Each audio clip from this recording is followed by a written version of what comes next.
about how authors and speakers can build their platform. So I know that, Tiffany, obviously you work with a lot of authors, and not that many, some of them have done speaking before or have their own podcast or have been doing podcast interviews, and they've been building their platform that way. I know a lot of the authors that you work with have not been doing much speaking.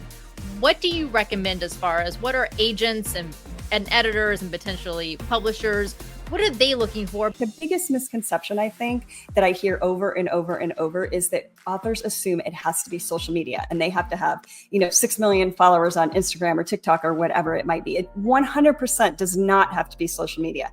If you are good at that, that can be great. But most agents are telling me it's actually the least effective and the one that takes the most work. So you definitely don't have to go there. There's other really, really more potentially authoritative and faster ways to build an audience, but you do need to have a way that people are going to hear about your book.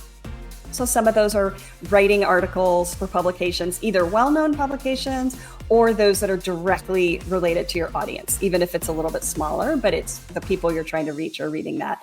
Podcasting can be great. Networking and getting blurbs from people in your industry, those are all great. Speaking is at least, it's probably tied for 1 and 2 with articles for me, but it's one of the best ways to build a platform because you're getting in front of your audience, you're working that material with them, so you're understanding it, and you're vetted.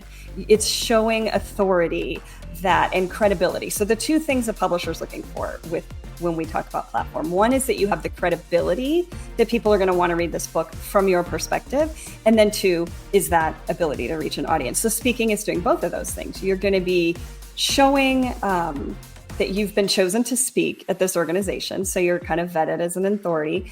You are interacting with your material and your profession, especially if it's nonfiction. You're able to develop your material that way. And then the other thing, you're able to stand out from other writers